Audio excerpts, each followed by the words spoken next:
Night out. I want to thank everybody, a real big crowd for coming out tonight. And I'd also like to start off by thanking Principal Mr. Tim Seaman and his staff for letting us use the Morton Elementary School to host our Mayor's Night Out. And I want to remind everybody, next Mayor's Night Out is Wednesday, August 27th. That's an outdoor one at the Pavilion. I'd like to introduce your 5th District Councilman, Councilman Michael Pinker.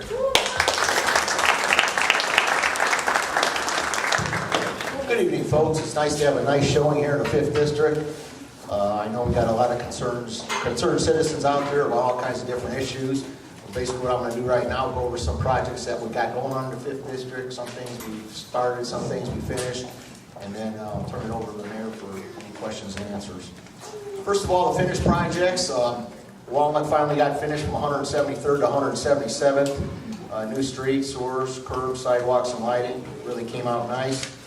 River Drive to Northcott, actually Councilman Emerson, who's here, helped me work on that project because half of that River Drive project is his. So we were happy with the outcome of that. And also on River Drive, the lighting looks beautiful. And then all the way down Northcott to 175th. And that project is complete and it looks very nice. Also, we were able to finish up this past winter Forestdale from 167th to 169th. New streets, sidewalks, curbs, and sewer. It really came out nice also. We have numerous sidewalk repair projects which got completed through the 5th District. Again, if you guys have a sidewalk in your area that has some problems with, the gentleman you want to get in contact is Jonathan in Engineering. You can reach him at 853-6336. We'll go out there and look at it and get it on our agenda and try to get that thing done. Like I said, we only got so much money budgeted for sidewalks, so once we find out we do have that problem, we will address it. The upcoming projects, Alexander in between 167th and Martha, that's getting ready to go out for bid. Complete reconstruction, street, sidewalks, curbs, sewer system. Also, Delaware from Orchard Drive to 174th. That's another one that's going to be reconstructed. These are projects that are going to start this summer and going into next year. So these are basically year projects going to take to get them done. We have designed Alcott from 167th to 169th. It's been designed along with the little strip of Martha. It's ready for construction. Lighting projects. Everybody wants lights. I would love to light up the whole 5th District, but obviously with funds, we can't do that. We got to, one at a time or whatever. But what we do have on the list, Southeastern from 175th to Columbia. If you notice, there's already lighting down there. But what we're going to do, we're going to switch them out to the new LED system, which is going to probably triple the amount of light that illuminates at night. Also, the Northcott lighting project from 167th to Southeastern, and also 171st wide open to Northcott. Resurfacing the streets, we have on the list this year, Missouri, Montana, Maryland, and Kentucky from Orchard Drive to 177th. And that's something we're going to try to take care of in the fall, if not fall, first part of the spring. Other than that, we're going to turn it over to the mayor. If you guys have any questions, like I said, see Courtney, fill out the questionnaires. I'll be around after the meeting if you have any personal questions about any certain issue that you may have. Thank you.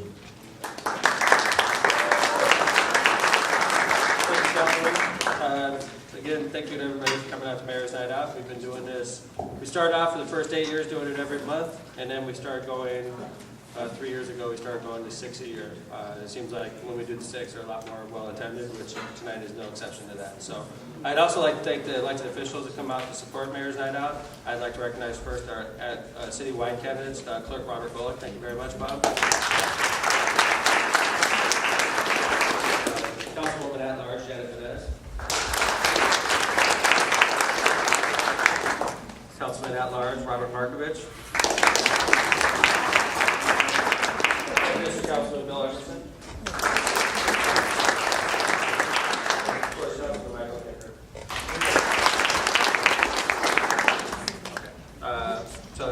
I'd also like to start off and introduce our department heads. Start with Chris. Chris Cantor, Law Department. Leanne Munoz, College Bound. African Tarver, Economic Development. Alexius Barber, United Neighborhood Scene. Chris Sacalera, Sleepaway. Amy Romero, IT Department. Carmen Canal, Housing Authority. Jeff Smith, Fire Department. Sharon Daniels, personnel. John Doty, Police Department. Mylon Krasinski, Port Authority. Mark McLaughlin, Chief of Staff. Stan Destany, City Engineer. Ron Novak, Environmental. Jim Callahan, Inspections. Brian Poland, City Planning. Jack Smith, Sewer. Don Woodard, Hammond Sanitary District. Marty Wilgus, Hammond Sanitary District. Heather Gray, City Controller. Awana Miller, Community Development. Pat Moore, Park Department. Ira Prieto, 5th District Supervisor, Public Works. Phil Talon, Planning and Development. Michelle Trochanny, Hammond Park Department. All right, so there you have them. We've been doing this, I think we've done over 100 of these now. I was trying to estimate. So this is right around our 100th Mayor's Night, like I said. We went to 6 a year a few years ago. We did it 12 a year for the first 8 years in office. So thank you for coming out. As you all know, we start off with written questions. We read off the written question if you have individual questions regarding that topic. So we start off with economic development. If you have a question about that, please raise your hand. We try to stay on topic, and then once we dismiss a topic, we move on to the next topic. It seems like it's a lot easier. When we first started, we would start, let's say we started talking about Cabela's or something like that, and then we moved on to 3 or 4 other questions, and somebody else had a question about Cabela's, and we would have to rehash the whole thing. So we try to stay on topic. So Michelle Trochanny, the Special Events Coordinator, why don't we go ahead and start? Okay, our first question is, can you give us a brief description on College Bound? Sure. We'll start off. Leanne, why don't you go ahead and summarize what happened recently with regards to the College Bound Scholarship Program? Hello. Okay. As of Tuesday, we have renewed the program for another 12 years. So the program has been extended. And the main changes to the program is that we've increased the amount from $10,200 to $10,500. After that, one of the changes is that the students who are entering into the program, they have to complete 40 hours of community service before they receive the funds. Before, it was that they would receive the funding and then do community service. That's changed. Now the students do have to do 40 hours of community service. Everyone has to complete 40, and then they receive the funding from College Bound. And the other change is that originally it was funded by the gaming revenue, and now everything is funded through the water rates that we get from Illinois. Thank you very much. Leanne is a college-bound scholar. That's how we met her. Part of the work requirements that she mentioned, it's one of the things that really changed with the new college-bound promise is we have 12 years remaining on the promise now. We only had 2 years left under the original promise. We extended that 12 years, which applies to all 10-year-olds, children of homeowners in the city of Hammond are guaranteed a college education. Below that, my youngest is 8, so it would be nice if we did 14 years, but that would be unethical. So Patrick would be guaranteed, he's 8, he would be guaranteed 2 years under the college bound promise. And then hopefully the administration, when the expiration comes up, hopefully they'll move the program. But as Leanne also indicated, it's earmarked to using the revenue we get from the Illinois communities. We're using that extra revenue that we created to help fund the scholarship. And it's capped out at $10,500 or Purdue Cal's tuition, whichever is higher. All right, that's a nice way of saying it. Purdue Cal's tuition is not going to exceed $10,500 for probably a few years. So until that time, it's capped out at $10,500. That's part of what we did was we shifted away from IU Bloomington, which is where we earmarked ourselves before, and we shifted to Purdue Cal. But we didn't want to. The people that were going to school out of town, we didn't want to jeopardize their scholarship, so we froze their amount until Purdue Cal passes them up. So the College Bound Scholarship is around for 12 more years. It didn't get a lot of play in the media. I know the Times covered it. I think WJLB talked about it, but it didn't really get much play other than that because renewals aren't as exciting as when you start the program off. So something we're very proud of.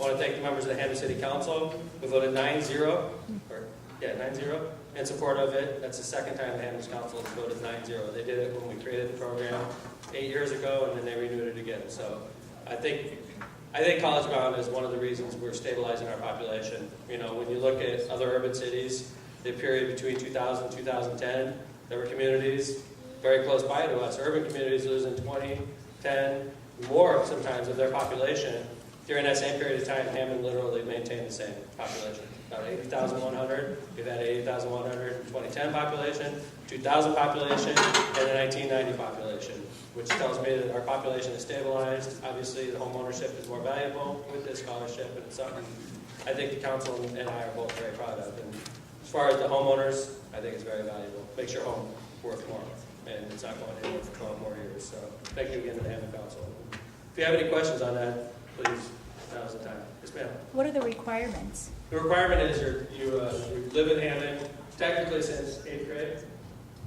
Yes, for the full amount, you would have to own a home in the city of Hammond and have a homestead exemption on that property. Meaning you live there. That's your primary residence. Right.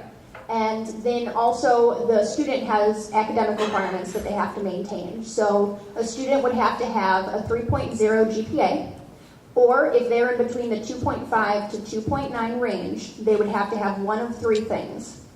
1,000 on the math and verbal portion of the SAT, a total score of 1,400 on the SAT, or if they take the ACT, they would need a 21. So if they have those two things, the grade point average and the home ownership, then they're eligible to receive the full amount. Leanne, at this point, in 8 years, we've had, I want to say 3,000 individual scholarships. Is that Probably 2,000 or so. 2,000? Yeah, I'm getting my number. Right now and we at have, this point, we have what, 500 graduates? we have, currently in the program, we have 536 students in the program. And how many have graduated so far? Um, Because it's about 4 or 5 classes. I want to say about 200. Oh, okay. Or from, that we've had that are completely through the program, Right. from 2006 to 2009. But anyway, it's a great program. Anyway, any other questions on the college fund?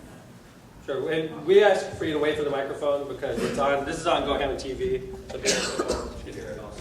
Okay, I just want to make sure that if the student has already started college, can they apply again? Can they apply now? Well, when the students graduate from high school, when did your son or daughter graduate? Last year? And when they graduated, did you own a home? Yes. Because every year since I've been there, since this scholarship's been around, I personally, myself, I go to every high school, including Whiting, Bishop Knoll, went to Whiting High School. I mean, talking about Hammond Scholarship, because there's so many Hammond students there, and I also go to Hatch now. Talking to kids about it, you know, at this point, after 1 year of missing it, can you be under the program? The student can go to the exceptions committee, they can file an application, and everyone has the opportunity to go to the exceptions committee, but they would have to plead their case to the exceptions committee. They would turn in the documentation to me, and we would take out any information that might identify the student, so that way when it reaches the exceptions committee, it's completely anonymous. They don't know who the student is, what school they go to, but they do want to know the reasons as to why they didn't apply for the scholarship previously. And some of the reasons might include that they maybe they had a baseball scholarship somewhere else. Maybe they were sick in high school. Maybe they had an illness, a family member died. You went to Illinois, you played baseball, blew out your knee, Right. and then you came back home to go to school. And Right. So you That have would to be an have- exception. But, you know, as far as we always tell the children when they're graduating, you got to apply. It doesn't hurt to apply. You apply and they say yes, you don't go to college, it doesn't cost us anything, it doesn't cost you anything. When you get off the beaten path like that, I'm not going to make a joke, it's harder to get back onto the beaten path. Then the students have 4 years to participate in this program. So if they take off for a year or two and then they say, hey, I want to go to college now, you know, there's only half the scholarship waiting for them now. Best case scenario, even if they can get back on track. And one of the really smart things we did with this program is we made the language of the ordinance general, not particular, you know, because what we do is we leave the particulars to the exceptions committee, which Leanne mentioned. And I see a member of the exceptions committee here. He's Morton High School teacher, Jim Bazell. Thank you very much, Jim. We took 7 members and put them on this exceptions committee, and as Leanne indicated, they hear anonymous situations, and they basically say yes or no. So they would be hearing his case, and on the 7 of them, we need 4 of them to say, okay, we'll allow him back in. So, but I appreciate you bringing that up, and I'm sure there's a lot of people in that situation. Another question about that? You partly answered already, Mayor. So students who go out of the city still qualify, Yes, sir. even though we have all the halves, Right. the Bishop Knoll Yeah. and the Hammond Baptist? Yeah, I mean, Yeah, if you go to school in Chicago, Marian Catholic, Mount Carmel, we have a lot of Hamlin kids that go to Munster or Whiting, right? Andrew Ann. These schools, it doesn't matter where you go to high school, it matters what your grades are and that your parents own a home in Hamlin, and that's our primary resident. It can't be a rental property, because that's not your primary residence. Okay? We do this for a couple reasons. We do it to encourage home ownership, make your homes more valuable, and help educate our workforce, which is, our children are our future. So, any other questions on college bound? So the good news is we got 12 more years of it. Yes, sir. It's not a question, it's more a comment. I just want to say thank you to the committee for passing that, because now we're considering buying another home in Hamlin. Great. That's exactly why we do it. Thank you very much, sir. I appreciate it. Yes, sir. High school student and future college student that will be using the College Bound scholarship. I just want to say thank you to Mayor McDermott and the council for reinstating the scholarship for the next 12 years. It'll be very beneficial and be put to good use. And you're graduating this year, right? Yes. Good job. You have literally only got you're going to college, right? IU Bloomington. Congratulations. Great school. And, in your situation, Ben, you would have been in a situation where you would only have 2 years coverage, guaranteed. And it could have gone way after that. You would have had to figure out how to finance the last 2 years. And, some people, there's some people out there that say, oh, well, good for you. Figure it out. And there's some people that think this is a valuable part of Hammond. And I appreciate the council feels the same way I do. Mayor, can I add something to Ben's comment? Sure. He's also the valedictorian High School.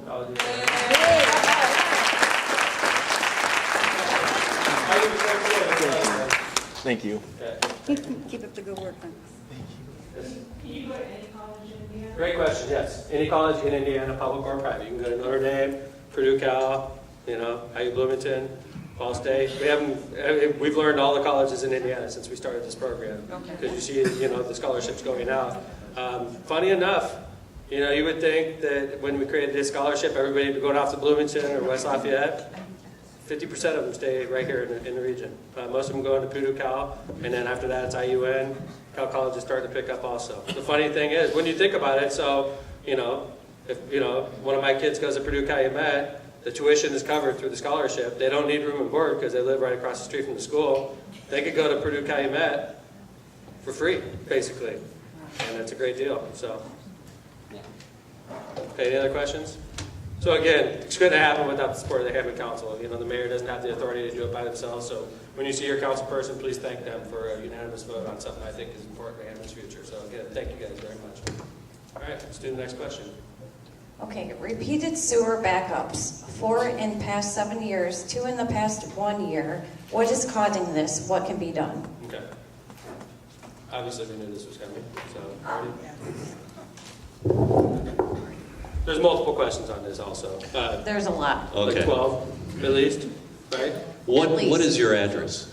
Well, you want to go through every address? No, she has 12 on her? I'm sorry, I didn't understand. Okay, no, we don't. I won't give the exact address, but 7200 block of North County. 7232 North. Okay. All right, we got all your questions. Okay. I got mold in my basement, I got children. Okay. Okay. We don't need to shout them out. We get the impression. I appreciate it. Thank you.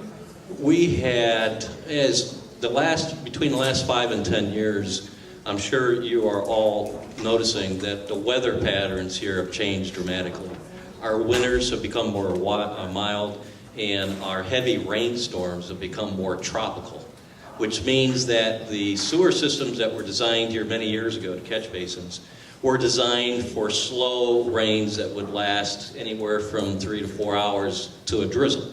Right now, the kind of rains that we are experiencing, as recently even as last night, are very heavy tropical storms. The storm that we're talking about, where we had the basement backups, What was the date on that again, so we all know what we're talking about? Mother's Day weekend. Yeah, exactly. It's Sunday night. Sunday, Mother's Day weekend, right? That particular storm produced what we call a 5-inch rain that happened in 12 minutes.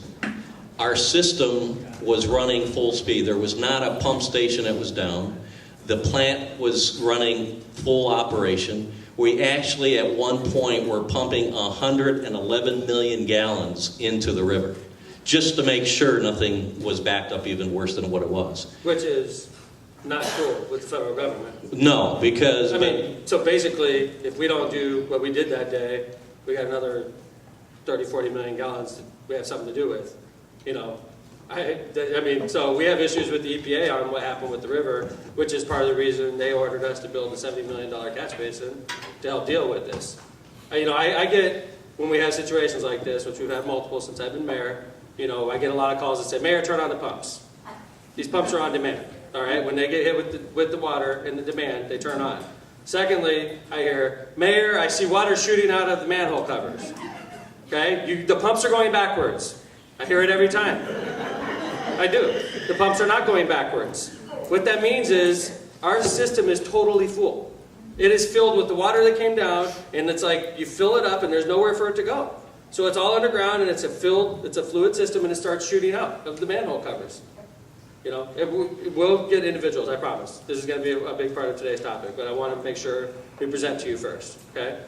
And the mayor's exactly right on that. In that particular storm, we had, Jack, 5 street buckles, which means that at the manhole cover, there was so much pressure in the system, the pressure was not able to blow the man cover off. It actually buckled the street. We had 5 of those across the city of Hammond. This storm was particularly bad in the Hessville area. I live in Hessville, and I have never seen so much rain in all my life there.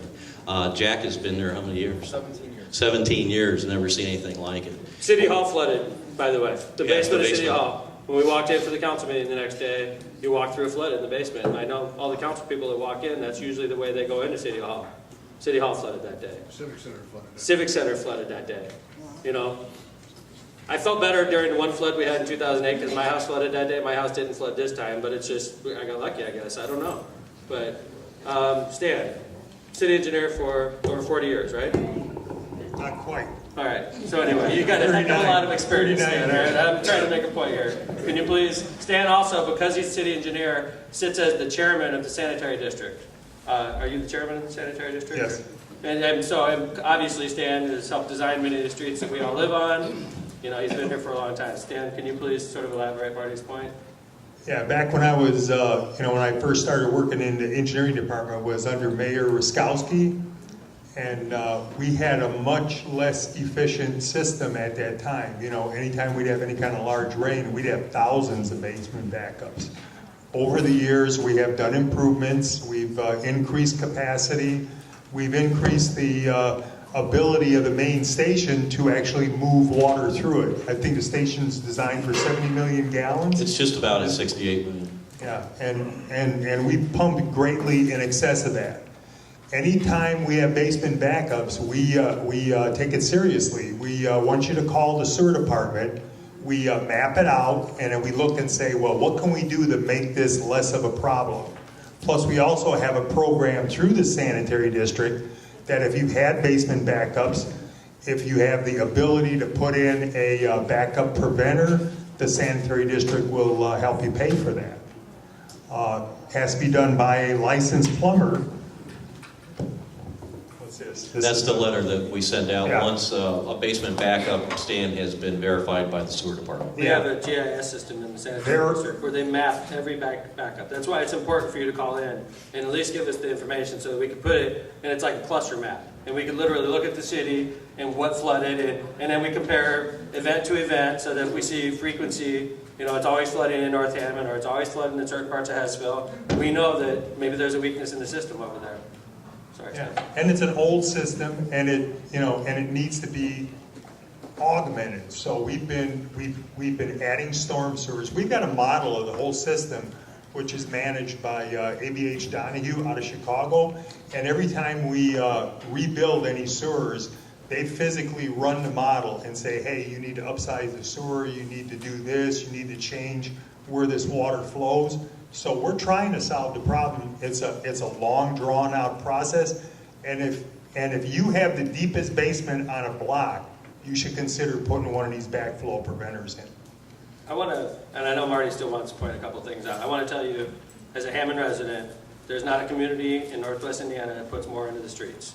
Every time we do a street, and it's frustrating for you because it makes our process slower, we have options. We could just do a top coat and make most people happy because you don't realize what the infrastructure is like underneath that top coat. Your infrastructure could be crumbling away. If we come along and do a top coat, we've done nothing for your neighborhood. We make you feel good because there's no potholes, but when we have a heavy rain, there's no place for it to go. So we do it the right way, and it's the slow way. We've been doing it since Mayor DeLo's taken office, and I've continued it. Each time we do a rebuild, it's a complete overhaul of your street. We dig all the old infrastructure out, we put all new infrastructure in, and we've been doing it since 1994. And we're slowly getting across the entire city, and we're getting better, as Stan indicated. Are we where we want to be? Absolutely not. And every time we have a backup, there's hell to pay in my office. For the girls that work in my office, for the mayor, and for you, because you have to clean it up. But I want you to know that there's no mayor that can come in here and guarantee that this is not going to happen. There's no mayor that could say these storms are going to go away and we're not going to have these types of events anymore. I mean, they would be lying to you. I would be like saying, it's not going to ever snow like that again like we had this year. It was just a bad year, and these storms are intense, and if it hits us all at once like it did, we have all of our pumps running, we have all of our people working, our system can only handle so much water. And by the way, on this event we're talking about, Mother's Day weekend, we filled the Whiting Catch Basin. True? That is correct. We did not lose power, which is key. If you lose power and we start losing stations, The entire city's we didn't in lose the power in a single part of our city. I'm the first one to beat up NIPSCO when I can. Not a single power outage that day. So all of our pumps were working, we're filling up catch basins, we're making sure our customer communities aren't sending us too much water, and we still had backups. And I'm sorry, I really am. But I want you to know, this is the hand that we've been dealt. It's a 130-year-old city, it's got a lot of aged infrastructure, and we're slowly trying to renew everything, we really are. So Mario, I'm sorry. That's all right, Mayor. The one good thing is, and I'll let Stan do this, there's a road project on Kennedy Avenue, I'll let Stan pick it up, that's going to help this particular problem. Yeah, we've got a project, we're going to separate Kennedy Avenue, all that water from 169th, which is the high point north down to the Borman Expressway, goes into a combination system. We've got a project that's going to start this summer that's going to separate that, and it's going to put it directly into a storm sewer, take it out of the combination system. Major improvements like that are the kind of thing that lessen the chance for your basement to back up. And that's a project that's first off, that's mostly federal money paying for that project. Yeah, we've applied for a federal grant. The project's worth about $4.5 million. The federal government's going to pay 80% of it. We're going to pay about $750,000, and it's a major improvement. Anything else? Well, once again, and I'll make it quick, Mayor, this flooding that we experienced the Mother's Day evening, in the part of Hammond that we're talking about, we have never seen before. When the streets fill up water, that's not a bad thing, because that acts as another basin for us. So that helps the amount of flow of water coming into the plant. And Marty, that was interesting in that storm too, because there were still a lot of leaves that flew down Absolutely. and blocked up the roads, the sewers, right? Which actually helped us It's tremendously. probably a couple million gallons away from our plant. Absolutely. So road backups in a deluge like that, it's not the worst thing that ever happened to us. It's If that's on the road, it's not in your basement. Absolutely. And I think other than that, Mayor, I think that's about it. So anyway, you got to appreciate the fact that we do community forums and we follow through. I mean, keep in mind that, anyway, just have fun. I mean, I apologize to everybody that was affected by this. Personally, I want you to know that we're doing everything we can. So let's start. Where's Rob today? Good, how are you?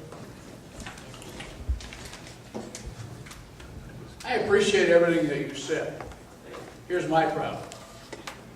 Complete overhaul on Northcott, 10, 12 years ago, including new sewers. And I have a tri-level. I don't have a basement. It's only a few feet below ground. And I'm getting sewer in my basement, which means I can't use a third of my house. And I certainly can't sell it without telling people that. So the value of my property has crashed. This isn't about we're going to upgrade the street and the infrastructure. That was already done.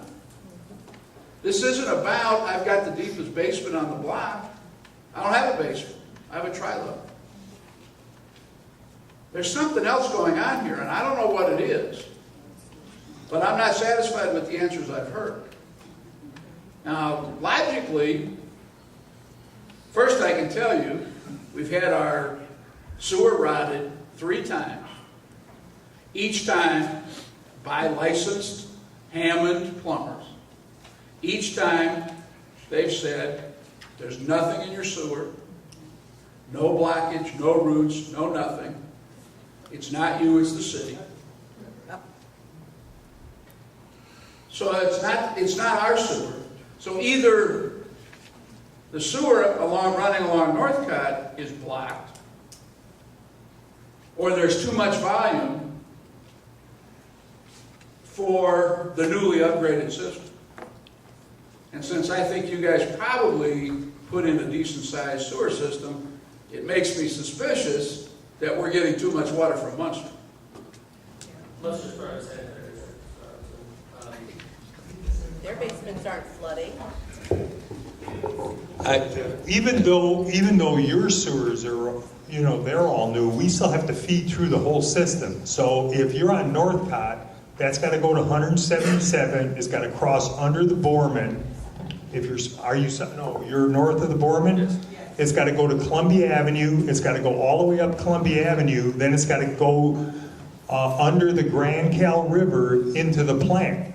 So we've been upgrading segments of sewer throughout the city. We probably don't have everything in place that we would need there yet. Does your house have a backup preventer? Because if you don't have a deep basement, the backup preventer should solve your problem. Can you tell me what the program is? You said there's some kind of cost share. The program is that the Hammond Sanitary District will share the cost with the property owner up to $500. So that means if you get a $1,000 backup preventer, you're going to pay $500. We're going to pay $500. Has to be done by a licensed plumber, and you have to have called in and said that you had basement backup in the past or during this last rain event. But if you meet those qualifications, you get a backup preventer put inside your house. Because you never know, there's all kind of issues that could go on. If you look at how this storm event happened, you've got to displace all that air inside the sewer before the water can actually get down into the sewer. That's the reason why there were manhole covers blowing off and manhole frames. Because you compress all that air, creates a lot of pressure, pushes those covers up, actually slows the water down getting into the sewer, because our system isn't designed for tropical rains. Everything was designed based on rainfall back in the 50s and 60s, and we've tried to add capacity, we've tried to make it work better, but it's very difficult when you start getting rainfalls that are typical for South Atlanta instead of Northwest Indiana. Excuse me, can you explain to me why my next door neighbors don't flood and their basement is deep and the people across the street don't have sewage? They probably have backup preventers. And they don't have backup. I've lived there 20 years and we didn't have this problem until they redid our sewers in front of our house. We have had backup 4 times. Our insurance deductible is $1,000. That's $4,000.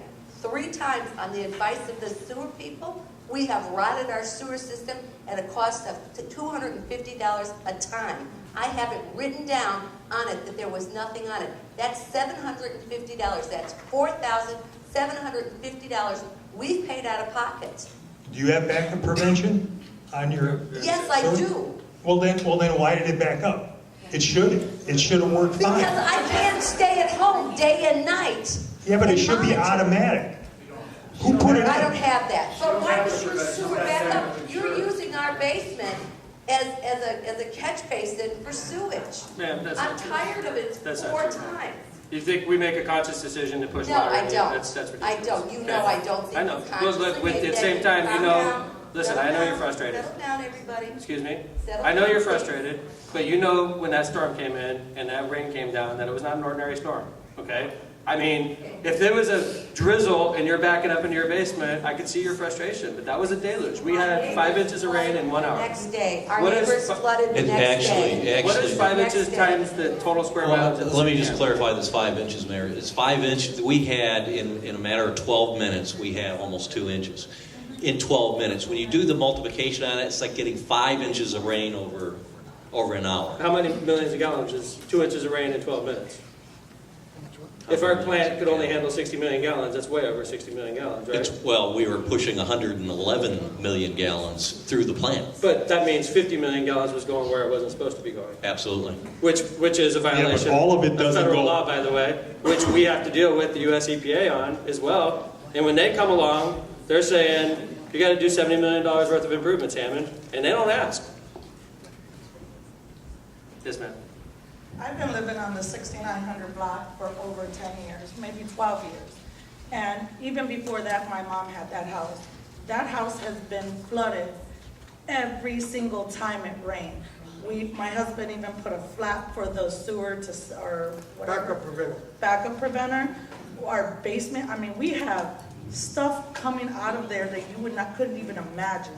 Stuff that we have to pay every time to clean our basement. My washer and dryer, twice I had to buy new ones. I called the city, I've called the sewer department, I've called everywhere. Who's gonna be responsible to keep paying for this? I can't afford that. You know, we got mold, our walls, our drywall had to come down. I mean, I have furniture, I've had clothes, I've had pictures, and brand new washer and dryer. Where's that coming from? Who's going to be responsible to keep paying for that?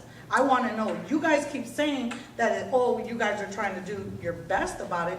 Okay, but when I call the city and when I call the sewer department, I'm sorry? What could the city have done different during that? What could have done different when I called and asked them what we should have done, or can they come out and look at it? My trees. But what we're saying is... But our our trees system's right built. there, our city, we have the man or wherever the sewer thing, our yard is full of water like it's a pool. Those trees are gonna end up falling on our house. I mean, I don't know what else to do. Everybody directs me, call the mayor, call the city, or call the sewer department, call this. Nobody's instructed to tell them what to do. Everybody's throwing it to the next person. I've done emails, I've done phone calls, I've done everything. I'm ready to move out of Hammond. Munster's living large right now because their water's not backing up anymore. So, I mean, it's gotta be something with Hammond.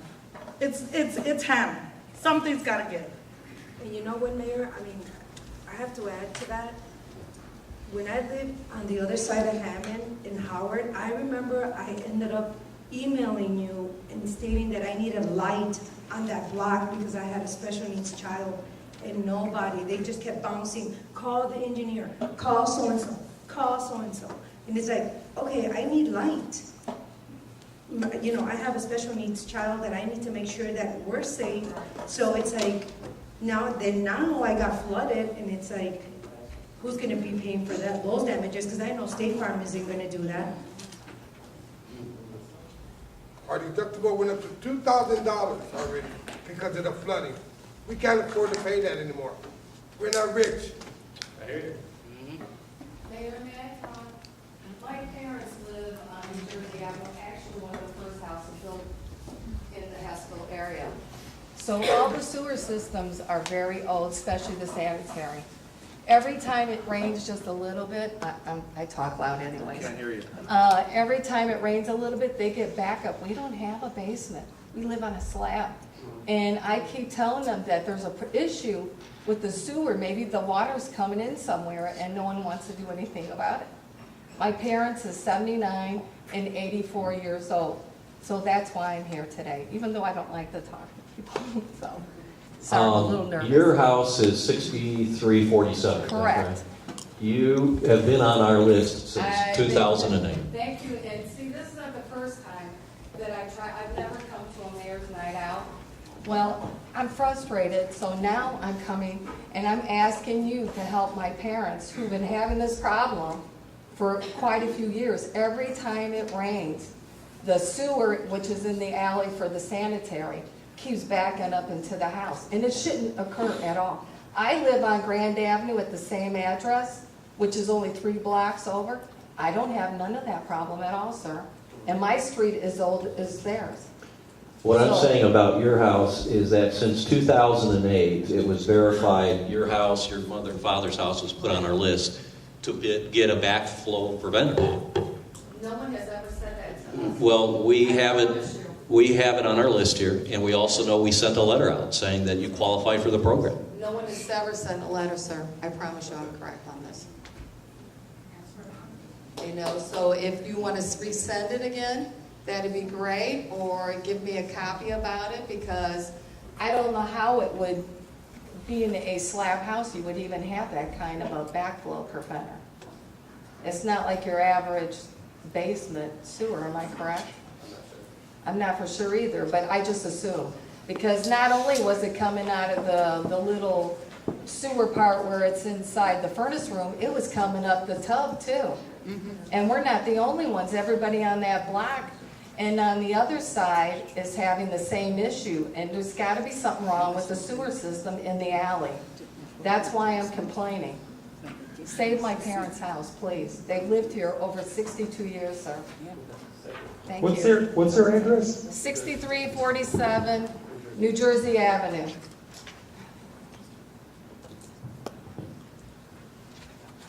Thank you. You did good, you did. It's a separated system. There's a storm sewer. Thank You go. Okay, yes, sir. My problem is mild compared to some of these people, but I'm thinking about getting a check valve installed. But that's what they're talking about. And, but it will cost me over $3,000 or $4,000. So, can you recommend somebody That else? doesn't sound right at all. Yeah, you need to get some other prices. Yeah. It shouldn't cost that much. And I would, you would give me $500, is that what you're saying? Sanitary district. Yeah, through the Hammond Sanitary District. Which is, check valve is a one-way valve. So a check valve pointing The towards the check valve sewer. I'm talking about is in the tile outside. Yeah, you can either do it in the floor in your basement, or you can do it right outside the I building. want it done outside. So- Which means it's one way only. I The should water talk can to go another up and plumber. the water can't come backwards, so. Okay, thank you. Yeah, thank you, sir. Mayor, one thing I would add to that, we strongly recommend that those be installed inside in the basement, because those valves have to be maintained, have to be cleaned. Because you can imagine stuff going through that flapper gate, it gets caught and stuff And gets if it caught. stays open. And if it stays open, now you've just defeated your purpose. So we strongly recommend that that valve, sir, be installed in your basement in the floor, so that you can have a cover plate that comes off to be able to maintain it. It should be Is maintained it once a above the year. ground, like in the No, basement? it's actually with the In the floor floor. surface. In the floor. Right. Well, the plumber told me they could install one outside that they couldn't clean. Well, our experience, I'm just telling you from our experience that that's easier said than done, because you got to remember how low that line is in the ground. Maybe And that's so, why it costs so much money. well, it could be, you know, If we you do it definitely. in your basement, it'd be a lot cheaper. If you did it in the house, it'd be a lot cheaper. I could, We're getting quotes usually, I thought it was more like $600 or $700. Actually, my understanding is between 700 and 2,200. Okay. all right, thank you. Thank you, sir. Yes, sir, I would like to talk to Stan for a minute. I know you say to meet Is this after about meetings. In regards to talking to NIPSCO in regard to the flooded area behind my house on NIPSCO property, you said you were going to get together with them and see if they were going to do anything or something that could be done about it. Rick Because Kalinsky's looking into it. Rick's the government relations guy for NIPSCO. Okay. And what is he looking into, sir? Is he looking into, as you now brought up that the last time I spoke to you, that it's supposed to be wetlands, which I had never heard of before in all the years I've been coming to these meetings? Yeah, we determined that that's not a wetland. We pulled up aerial photography for the last couple of years. Ron's That's not done what you that. said to me a week ago, but Yeah. Well, when I went out there, there were ducks swimming in it, so it kind of looked like a wetland. Steam coming up, I feel like steam. And it had wave action, it kind of looked like a little lake. It looked like an old-time movie with the monsters coming out of it. Anyway, I just want to know if it's possible to have a drain put in, like we talked about years Ma'am, ago. on that one, you're gonna have to go to NIPSCO night out, seriously, because, I I beg mean, your we pardon, can't force NIPSCO to do stuff with their property. No, but can you, okay, then can you force them to at least clean their property then? When the weeds are growing up to my hips at the same area where the water is? Jim? You're going for code enforcement? Why are we so afraid of NIPSCO? I'm not afraid of NIPSCO. Well, then NIPSCO why just doesn't can't we listen. make them take care of their property? Okay. All right, ma'am, thank you, I appreciate it. I know you appreciate it, but I just want something done. I've been doing this for years. Nothing's being done. And Stan knows that don't. Ma'am, Yes, sir. I know where you live. I'll have someone out there tomorrow. Thank you very much. I You're welcome. appreciate it. Have a great day. Thank you, Mayor. In the back, Michelle? Somebody said something about the street, I'm loud, don't worry. Somebody said something about the street being flooded and the big trees by the sewer hole. So, and if they fall, the trees, they're worried about the trees falling over. So if those trees on the easement fall over into somebody's house, like Debbie's daughter is right there by that sewer thing. There's one on each side of the street. We got all those big trees. And it falls on the house. Here, this child is in a hospital bed and it kills her. Who's responsible then? I mean, we've asked them to come here from these streets and do something with these streets. And the last time it rained this week, that street was flooded. Sidewalk to sidewalk in 10 minutes. And there were 2 cars flooded in 10 minutes. Sidewalk to sidewalk. You couldn't even get down the street.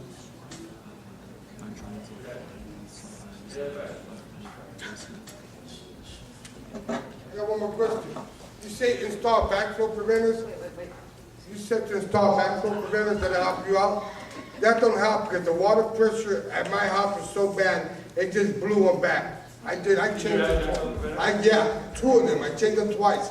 And they told me the water pressure's so bad, it just blows them back, and that's how my basement gets flooded.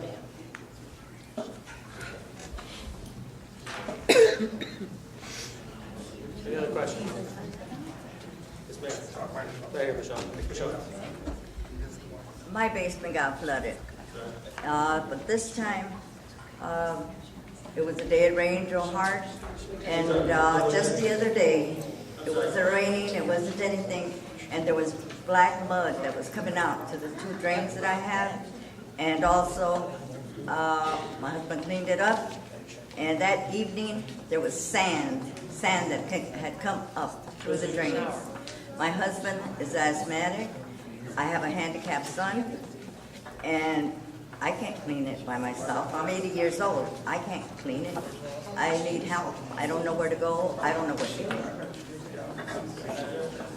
And I live at 7207 and 7209 Marshall. Marshall.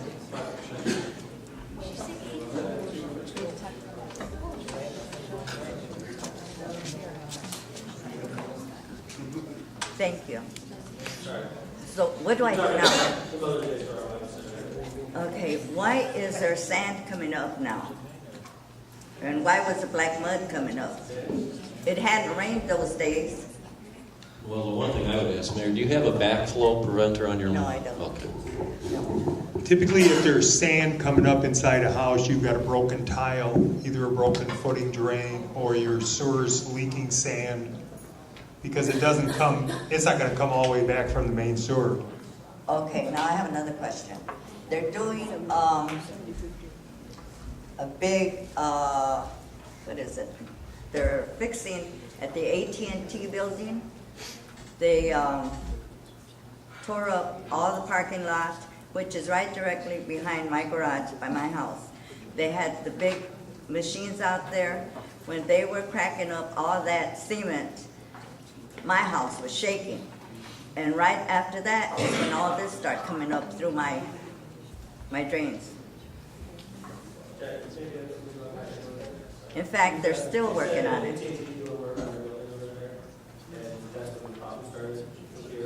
Yes, with,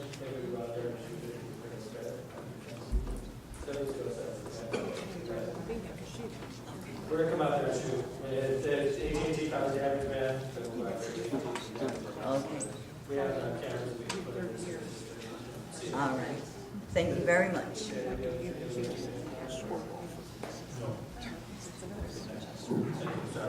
thank you.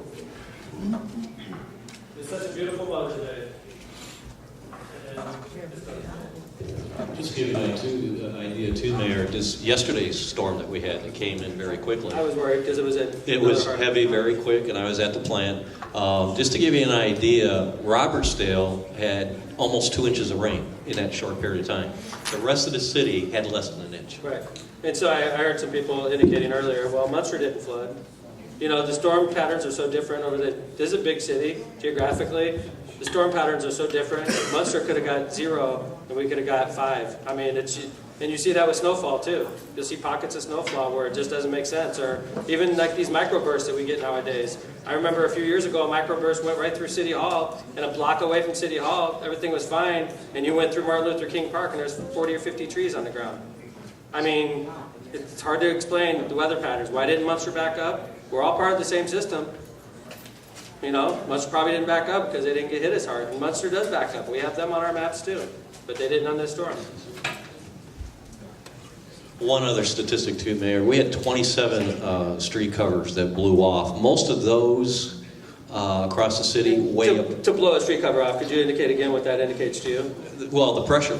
It means the system is filled with water. Exactly. And the air that's trapped in there is pressurized. Right. And it forces the manhole cover, in some cases, a block away, or it throws them pretty good, right? Tom, I can tell you this, on Summer Street, those covers that are on Summer are 250 pounds a piece. I watched these covers myself being blown 20 feet in the air. I mean, that's, you know, and that's usually when we get the call, the pumps are on backwards. Happens every storm. No, the system is completely filled with water. And the little air that's still trapped in there is pressurized, and it blows as soon as it gets a release. Questions on the backups? Michelle over here. So what are you guys going to do to help us out? Where are we going to get the money to be reimbursed for what? Well, ma'am, I can tell you the best thing that we can do as your city is to do what we do. Is every year we put millions of dollars back in the streets of Hammond, and the more we do, the fewer. So every time it rains, we're going to have to come out of pocket. So while we're flooded, Right. It floods in your house every time it rains. every time it rains. Yeah. You have 69, So you have a 41 particular Marshall. problem in your house, if that's No, the problem is that. That's the problem. When are you gonna stop blaming everybody else and blame yourself? It's my fault. Well, it's not his fault. Well, not you The personally, city's fault. but the city's fault. I mean, I've called numerous times and nobody's come to check it out. I mean, even the fire department had to come out and scrape out the leaves out of those sewer things. I mean, even the By the way, neighbors, the street, everybody. the street. I live right around the corner from the fire department. So do I, and then they come on Kansas Street and they start taking some of the leaves out, and you have the neighbors, some of the elderlies going out there to go ahead and try to find the sewer to try to, you know, help that water drain. I mean, that's not our job. We pay taxes. I do that all the time. Well, no, I go out to Madison I Square Garden. understand. No, I know, but these As far elderly as, people should you not be know, out there cleaning. if your home floods every time it rains, I there's just a moved in, I'm just brand new. no, in but that what I'm block. saying is, if we're talking about Mother's Day event, you know, there's hundreds of people that are affected, let's be honest, across the entire city, okay? And, you know, we're trying to rationalize what happened, not saying that we feel good about it, but saying we got millions, hundreds of millions of gallons almost instantaneously, and our plant's not equipped, and nor is our system equipped to get that heavy of a rainfall. If you're talking about, if you know, rained yesterday and you got a basement backup every time it rains, there's a problem, a particular problem with that particular house for sure. Okay, Well, because that's we've had not, contractors if we're talking come about out. Mother's Day, we're trying to justify what happened, we're trying to be sympathetic to what happened because it's a horrible situation. And it's doubly insulting because it's on Mother's Day, okay? I mean, I don't know what I could have done differently, ma'am, other than I think the best use of that gaming money is to keep on pouring it right back into the streets like we're doing. And that's going to ultimately, like Stan said, we're doing a multi-million-dollar project on Kennedy Avenue that should have significant relief for Hessville.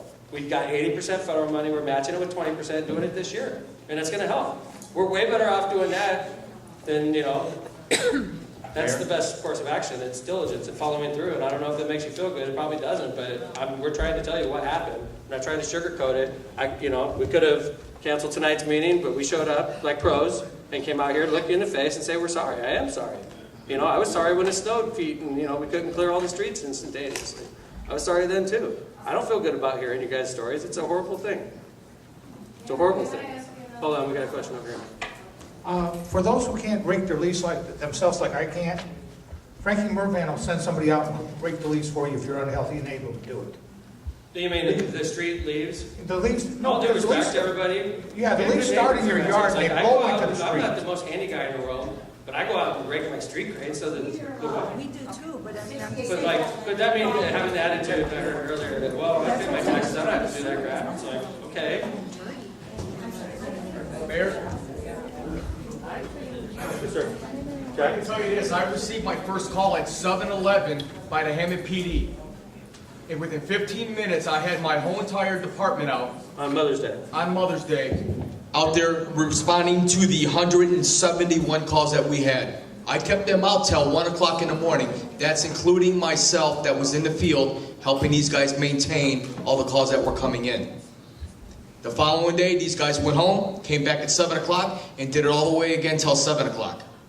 So I kept them out there, and we responded to every call that we had a proper address And or a phone number. A lot of what you guys do, I mean, you're doing a lot of that is clearing the grades and. And I got another thing to say about that. If you guys are out there and you see the standing water, feel free to call us. I don't want the homeowners going out there trying to pull the covers. What's going to end up happening, you guys are going to go head first into one of the drainage structures or the manholes, and you're no longer with us. Let us, as professionals, take care of that problem. Thanks, Jack. You give us a call, we're out there. Yes, ma'am. It's me again. I just want to make sure that it's not the regular drain where everybody has leaves. We're talking about the sewer for sanitary where you go 1 and 2. That's the problem, and it's in the alley. Mom and them guys don't have any problem with the street. It's the sewer sanitary thing I'm talking about. That's what I've been trying to bring up. I didn't know if you guys knew that everybody's talking about. Well, so we have certain parts of the city that aren't separated and certain See, I parts don't that know are. if 'Cause it's an old city. so old, Right. like I said, they're the first house. Like if we I don't know if done it's a street- together or not. Like we mentioned Northcott earlier, we've done that street, so that's a separated system on Northcott. If we haven't rebuilt your street, sometimes. It's, we gotta- my parents' house the street has never been rebuilt. Yeah, the city of New Jersey, yeah, correct. And I always find that a little bit odd, being the first street. Why isn't it being rebuilt? You do have new storm structures, storm mains that run down that street. The only thing that's not changed behind your house is the drainage structure that's behind there. They eliminated that from the front of your parents' house to the rear. They left the drainage structure there. All Right. the storm water goes down to 163rd, which flows back to the west going toward Kennedy Avenue. Now, when it rains, is that supposed to, for the sanitary, is that supposed to fill up with the rainwater? If our mains are full, that's going to fill up with it. Okay, so if the mains fill up and that fills up, doesn't that mean it backs up into everybody's house? Possibility. So then, don't you think there's a problem then? It shouldn't do that, am I right? If the system is completely full, and for instance, just in Hessville alone, there was 40 street floodings, and that's Right, but complete how many streets. had backups in Hessville? 121.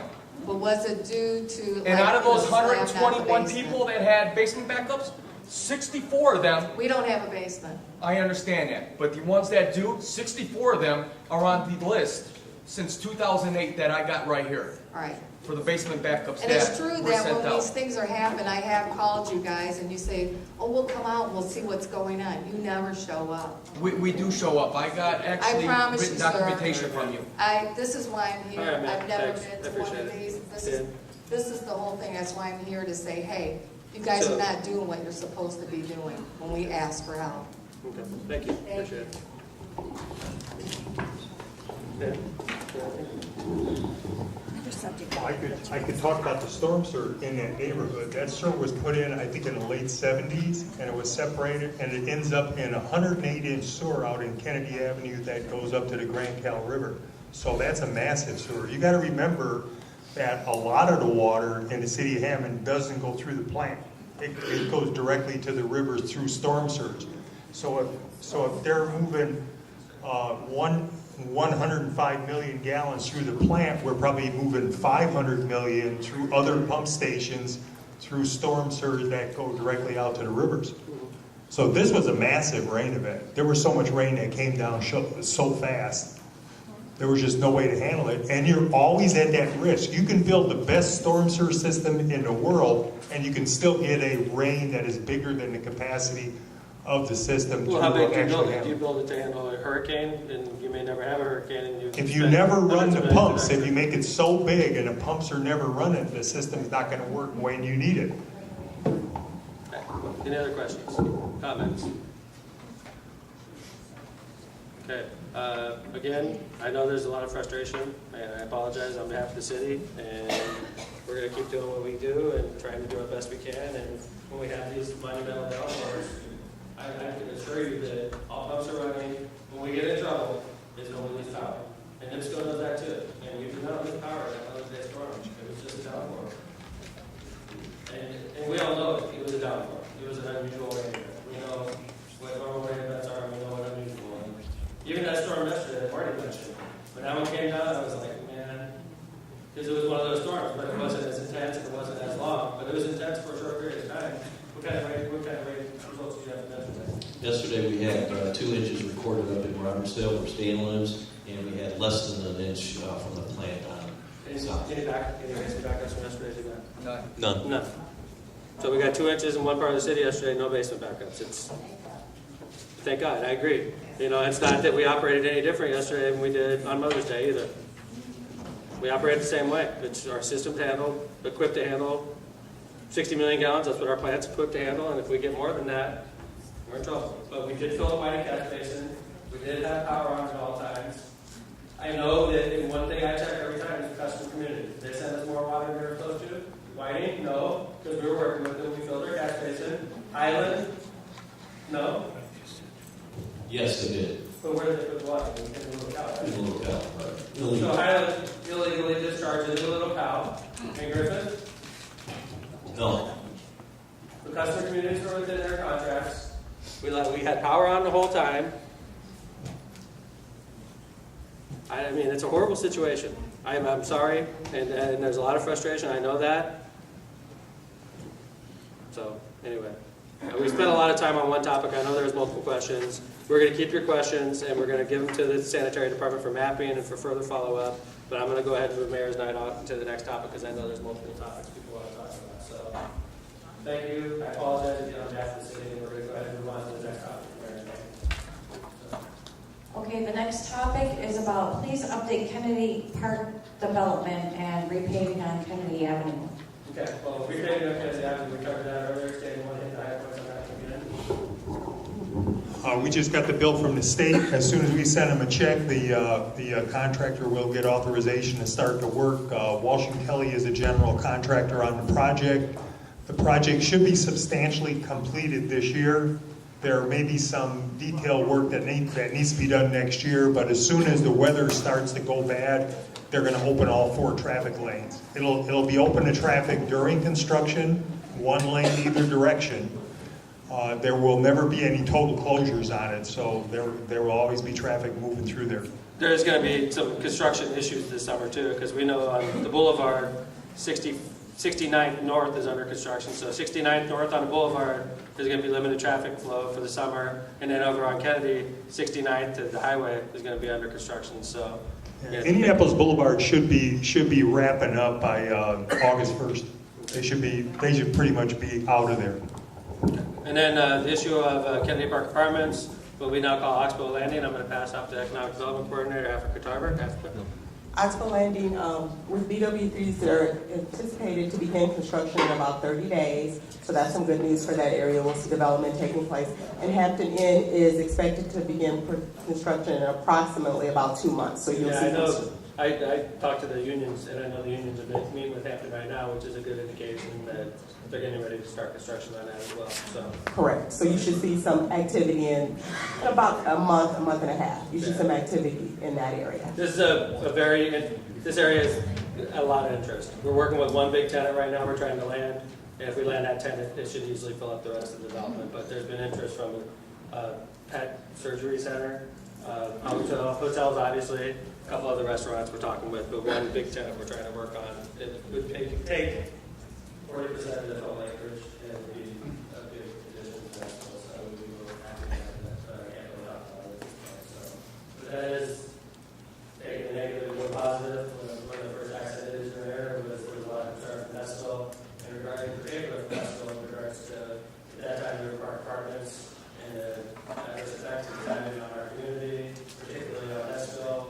And I made a campaign promise when I ran for mayor, and I followed through on that because I was by the Bruce Park apartment complex to settle a few lawsuits that are outstanding between the city and Bruce Park. And we own it. We went through a recession owning that property, and it's finally started paying the bill. More BW3's coming, and a very positive tenant working here. So, question on that? What happened to the brewery in Flossmoor? Flossmoor, it was a situation where we had to deal with them, and they were supposed to act within, let's say, 36 months, let's say like 18 months, something like that. And Flossmoor, in this case, they were trying to work with financing, and it was a great couple. I don't know how I'm going to say that word about them, but they were at the point in their lives where they didn't want to take on a lot of new debt. They wanted to do it, they wanted to do the project, but they're both in their 60s, and they're thinking, hey, do we really want to pile on $7-8 million in new debt for us personally, and, you know, take a chance that this thing works out or it doesn't work out. So what they were trying to do is they wanted to do the deal. The city committed over $3 million to help with the project. They agreed with all unions. It's going to be a beautiful project. And they were really sort of getting cute with financing. They were going to China to try to line up financing. We tried with a couple of contacts to China. They were doing everything they could to minimize their personal investment into the deal. And it was interfering with us because we wanted it to move along. And they wanted to still, even when we canceled, so long and short of it is they went over to 18 months. We had the option to opt out of the contract. We gave them 30 days to rectify it, basically saying, if you take on the debt yourself, we can do this right now. They didn't want to. So we walked away, but let me tell you, we walked away with Plan B. It was a solid Plan B.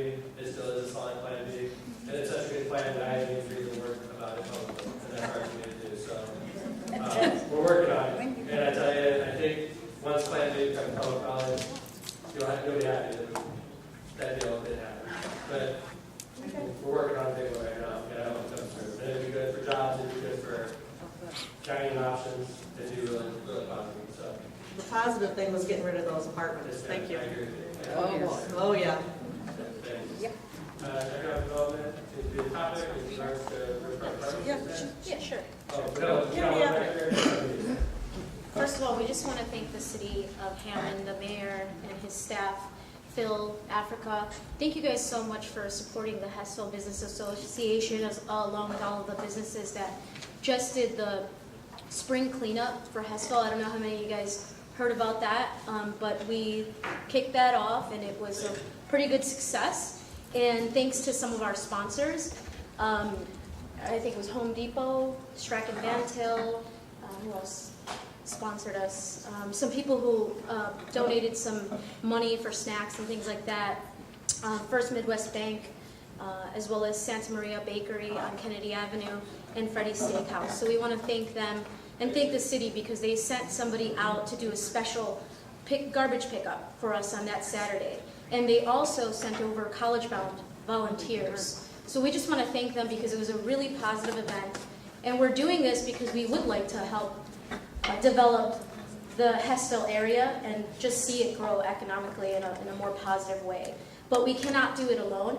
We really need the support of the businesses and all of the residents alike. We need to work together, and really, we could probably see a whole new Hessville in 5 years from now, but we do have to work together. So we just want to thank you guys so much. I'm really, really excited about all the different projects you guys are talking about.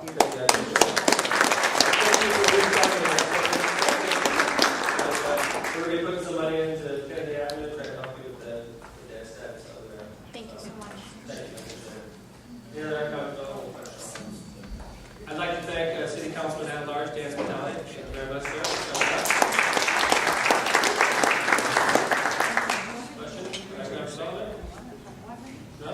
Yeah. Okay. Oh. How about a Joe's Crab Shack at River Park? I like those crab shacks.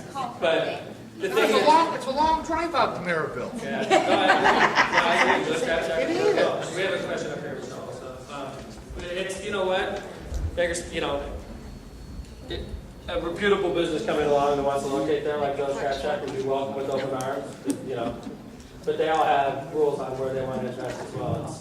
It's hard to match it up, but for us, like PW3s, I thought was real positive. PW3's shutting down their Lansing store and moving to Hammond. And that's basically a Munster store. I mean, I thought that was an interesting development, and so, yes, ma'am. Okay, I just found out about the privatization of the sanitary district, the department and the recycling. Yeah. How is that going to benefit the Hammond residents? Well, The hopefully- privatization of it? The privatization, hopefully what happens is, what we're doing is, and I appreciate you bringing that up, could we had an economic development question, can I come back to that one? 'Cause that's If you good want to, topic. because I ain't Yeah. going nowhere. No, I know that. All right. So we have a question up here about economic development, why don't we stay on topic on that, and then I do want to cover the recycling privatization, so who's here to talk about that? Mark? Sure. There you go. Hi, economic development question. Hi. Well, I have a question, because I don't know. That's why I'm asking the question. Sure. Is Hammond a free enterprise considered as that? Is Hammond free enterprise? Do you practice that? Is that what it is? Is that the way the Hammond can be considered? Sure. I mean, is it a free, I mean, we're not in control of our own destiny. The state pulls the strings, and we have, I tell you, we have a lot of mandates coming down from the federal government, so I wouldn't call us a free enterprise. Well, I've never been asked that question. how is it about the entrepreneurship? And do you consider that as with what is done in Hammond? Entrepreneurship. Do you like it? Yeah. Do you encourage that? Yeah, absolutely. How about then the grandfather laws or grandfather's? Do you consider that too?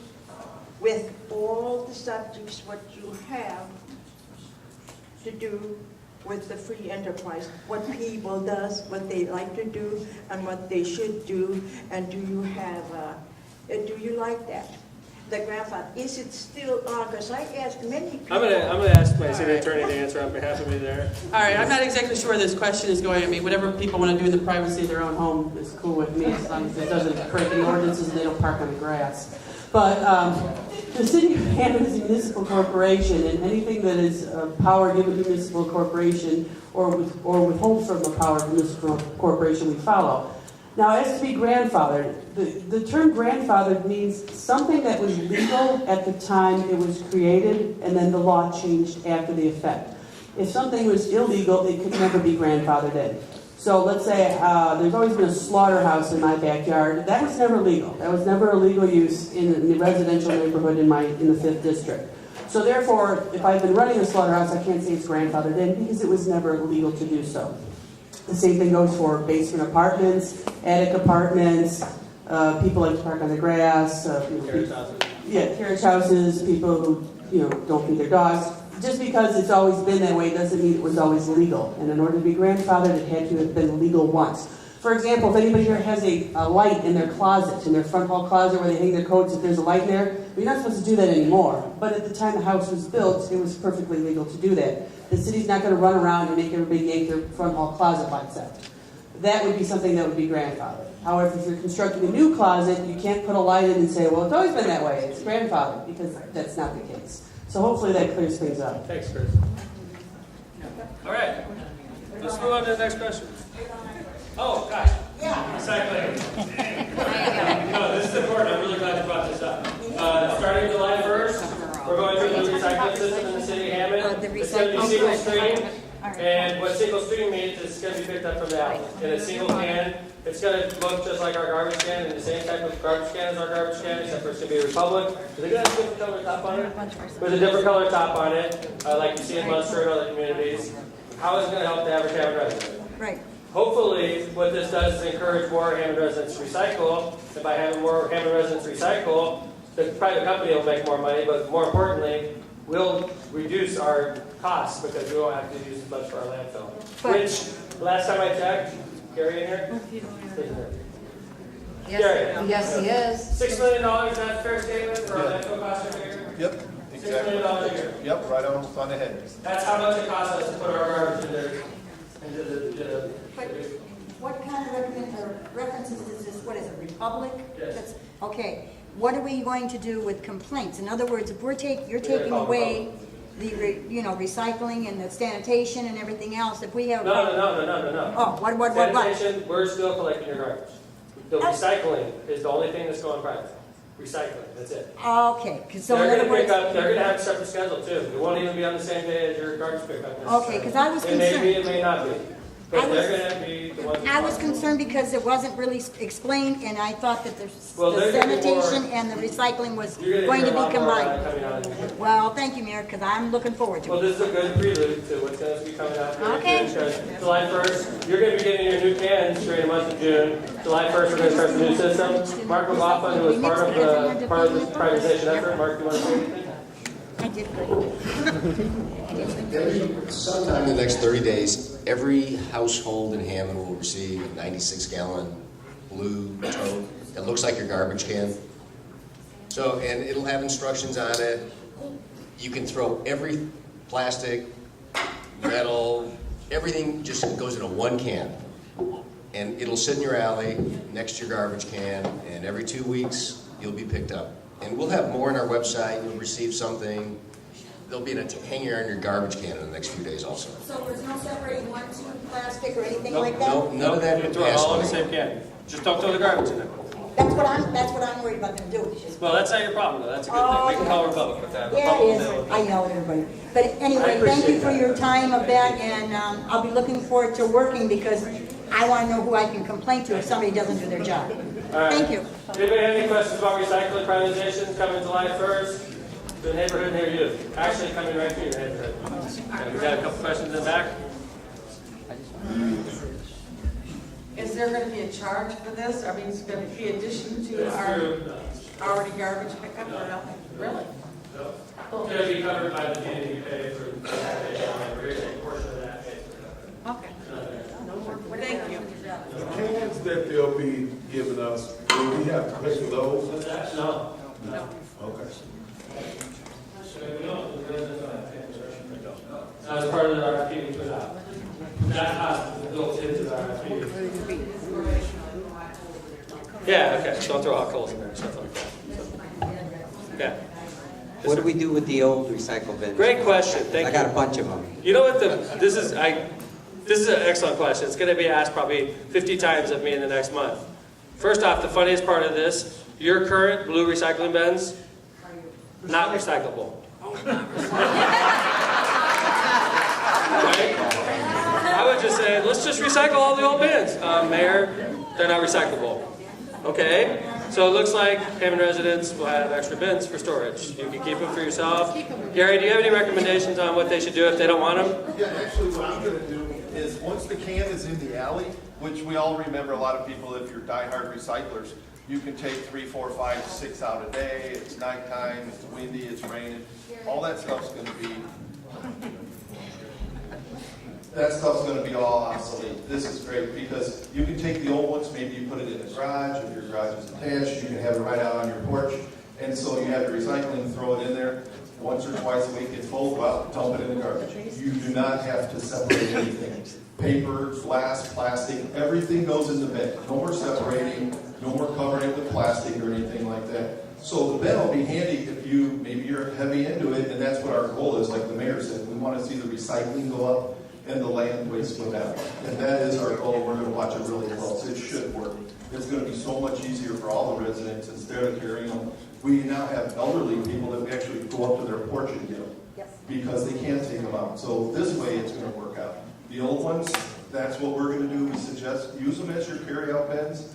You can't use them around the house to pull weeds, do stuff like that. Like the mayor said, it's kind of ironic. They're on their last life. They can't be recycled. So there's numerous things you can do with them. That's my plan to do with mine. I'm waiting to try it. Thanks, Terry. I'm sorry to ask so many questions, but what about the TVs and computers and things like that that we used to be able to take to the recycle center? Now, I don't like that, no. All right, Mark Balfour? You ready? I got it. Terry, you got it? TVs? I'll hurry before she runs back. I know, right? Come on, Terry, give me a name. Yeah, piece of cake. I have no idea. No, once the building, we're not using the building anymore, we're actually gonna, what we do now is if you call and say I have a TV, we have 6 districts, and you say I'm gonna put it out tomorrow at 9 o'clock, we have a supervisor right there. We have a storage container at our facility, and they come and pick it up as soon as it gets full. So if you have it and you wanna bring your computer in that, there'll be a truck still at our front gate, stop. There'll be a gentleman, we have a guard shack, we're going to start using it once recycling is moved out of there. So you can pull right up, he'll help you take it out of your car, he'll put it in the truck, and actually this gentleman next to me is the one that runs that program. He puts it on gaylords, puts them on pallets, shrink wraps them, and when the trunk that we have gets full, he calls them, they're out in a day or so. Because they helped me get a computer out of my car today. We'll still be there for you, right at the front gate. Thank you. Thank you very much. I want to update everybody. As a reminder, there's a playoff game, hockey game going on right now. You know, I'm going to tell you the score. So if you're TiVoing it, please shut your ears right now. I will give you an update. 3-2 Hawks, end of the first period. So. No pressure. It's not like some little pressure or anything. Let's keep on doing the meeting. Okay, let's do this real quick. Next question. Why don't we see motorcycle or bike police in Hessville? We do. I mean, I can tell you bike police. I'm a big biker, as most people know by now. Big cyclist, I have to say, because people think I have a motorcycle. You know, JD. By the way, I'm the police chief. He's not new anymore. He's been on for a couple months now. JD. Chief. Motorcycle cops and cycling cops. Motorcycle division.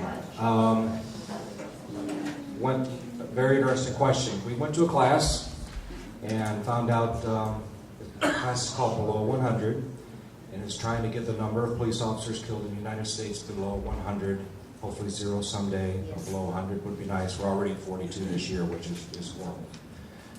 The third leading cause of officer-related deaths by accident is motorcycles. Chicago discovered... Indianapolis, did have an officer die on a motorcycle? Indianapolis did. Chicago PD did a study actually in the 70s and decided it wasn't worth losing police officers. During my tenure here as assistant chief to chief, we've almost lost 2 officers in very serious motorcycle accidents. So a few days after I took over, I disbanded the motorcycle unit because I'd rather have the officers than the motorcycles. So we don't have that. It will not affect the number of tickets we write.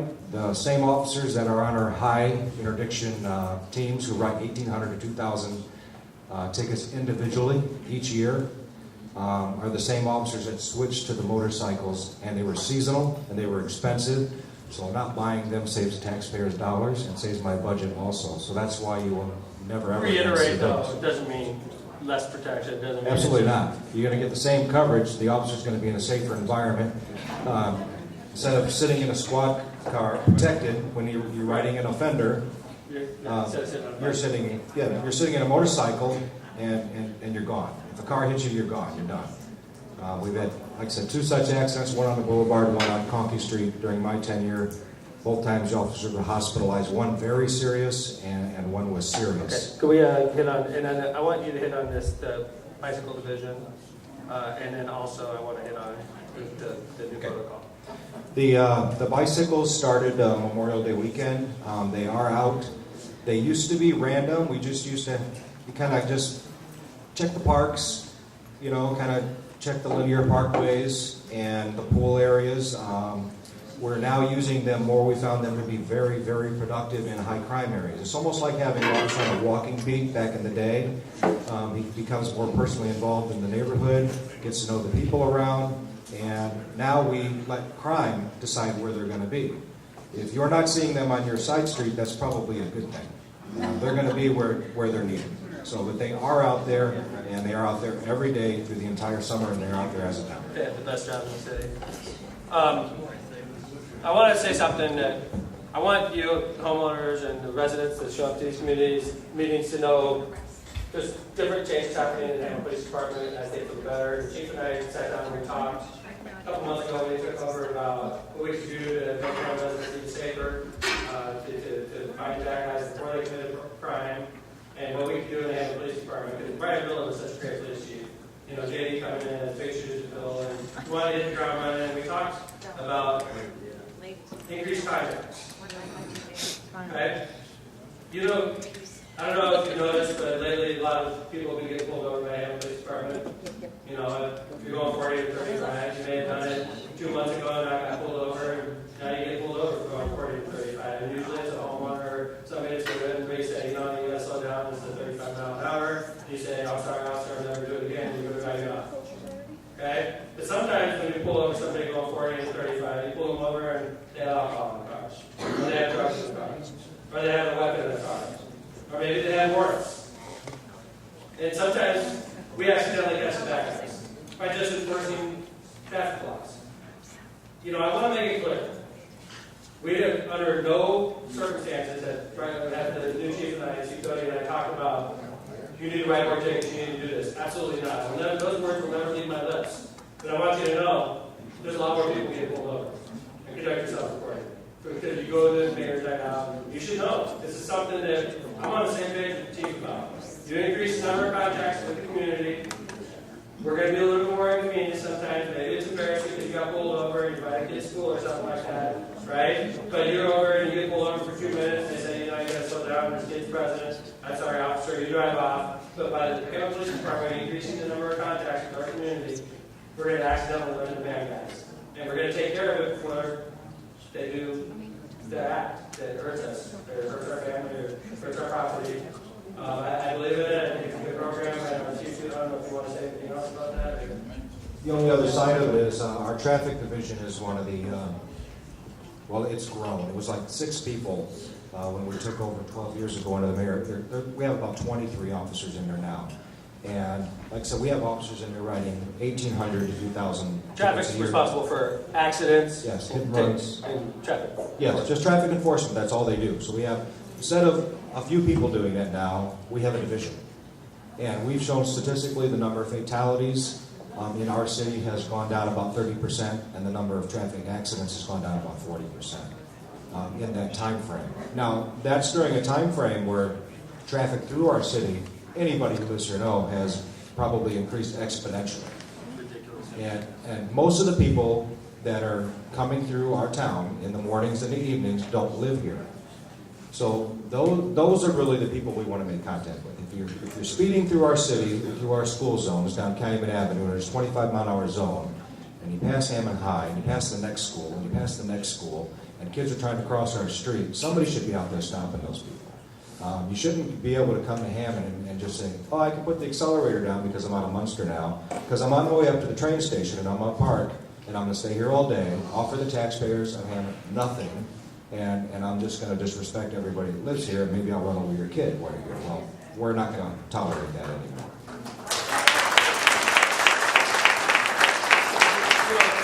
Chief Cody mentioned that traffic incidents are going down and it's a safer city for you to drive in. I want to also point out that during the same period that we've increased traffic enforcement, we've also managed to lower the crime stats each and every year. And I'm going to say something, and you know, I made it a policy, we don't ever brag about crime stats.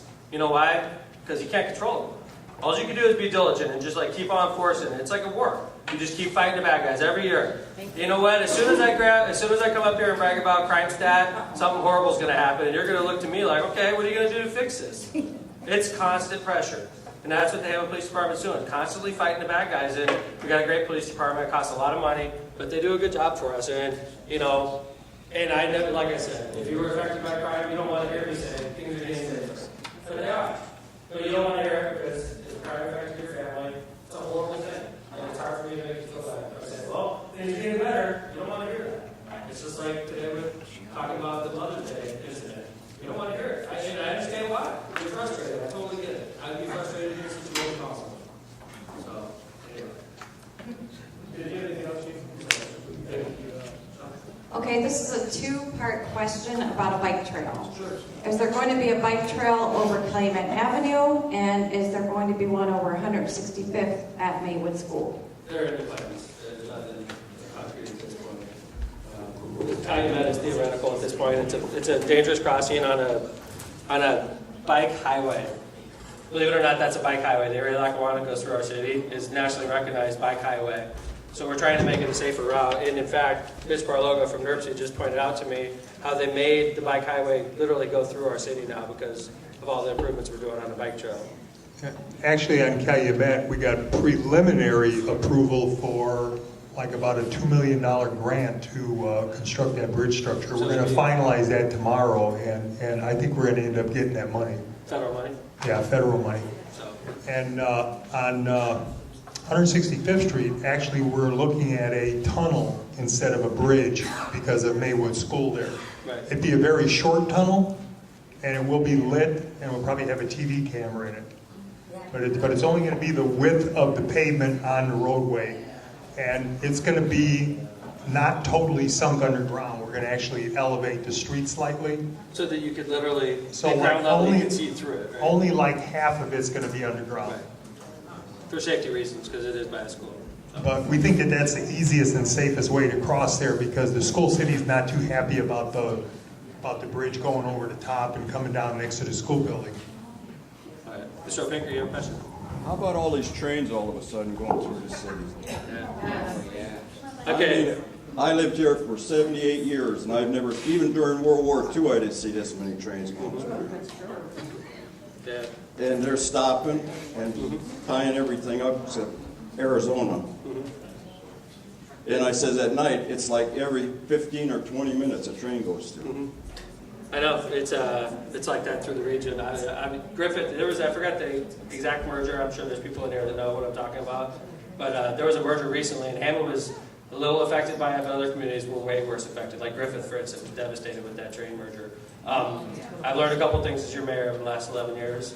I've learned that you can't argue with the feds. In fact, I just learned that lesson again today. I can talk about that a little bit later. Can't argue with the feds. You lose every time. Nor can you argue with the trains.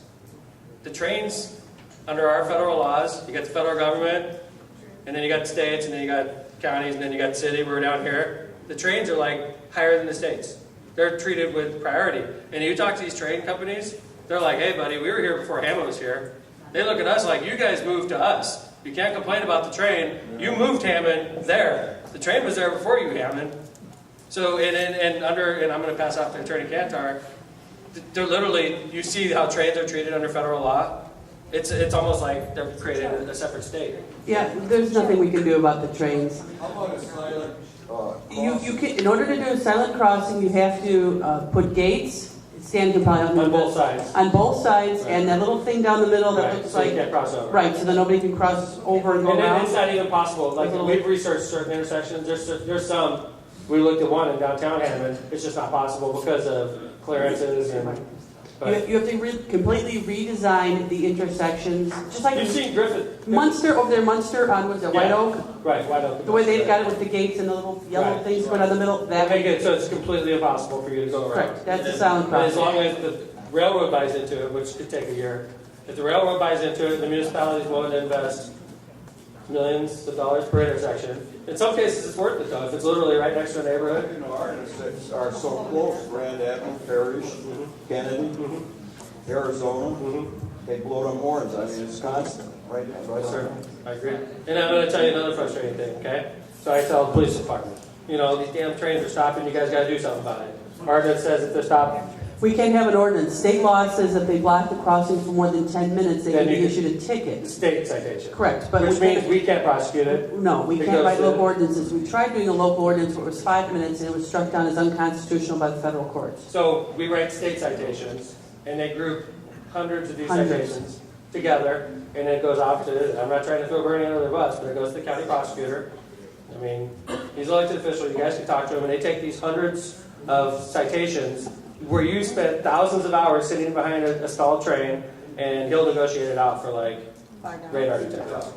And you don't need a radar detector if the traffic's not moving, you know, that's the funny part. You know, like, here Hammond, you wrote $2 million worth of state citations, we'll give you 10 new radar detectors and we'll call it even.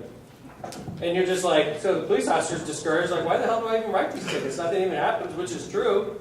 There's nothing we could do because you try to do a little ordinance, the train laughs at you. You know, one time they had a police officer in Hammond that's all he done, was wrote tickets. And this was probably 40 years ago. But the sad part, Mr. O'Pinker, is nothing And ever it done happens. no good. no. Trains are not a new problem. Dillinger wouldn't rob banks in Hammond because he didn't want to get caught by a train. That's why he robbed the bank in East Chicago and sell Walgreens. Hey, and what's sad is How true that is, darling. that, you know, stop. Ambulances, fire brigades, police, everybody. They get tied up in, you know, in the traffic, and there's a lot of people that died. And Mr. O'Pinker, you bring up a great point, you know, retired fireman, you know that we have to spend extra money as a city to have duplication because of trains. You know, the reason Station 8 was built in the first place was because of the track that goes right through Hessville, and it's unreliable. We can't count on, you know, the ambulance being able to get on both sides of the track at the same time. So we have to build extra stations and man it with extra people on duty 24 hours a day, 7 days a week, 365 days a year. So because of the trains, as a city, we have to spend more as well. It's just, you know, but it's a frustrating situation. I know Hessville is particularly affected. I want to point out, I literally live a mile and a half from where we are right now. It affects me every single day as well. So, Thank you. thank you, sir. I appreciate it.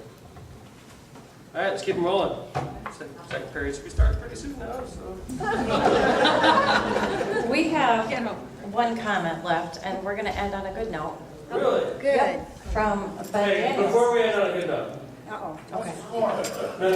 I just want to say again, listen, for everybody that came here and hung it out and is frustrated, I promise you, we're going to keep working and doing everything we can.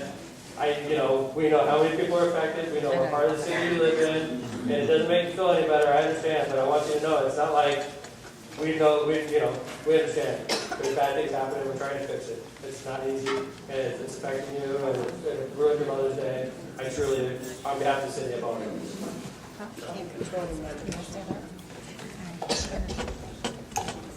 I know it's been a crazy few weeks for the mayor and the city as a whole, so I just want to reiterate my thanks for the mayor and the council for, again, extending the college bound. It's really a big help, and it's helped my family personally through the last 2 kids my mom's put through college, so thank you again, Mayor. Thanks.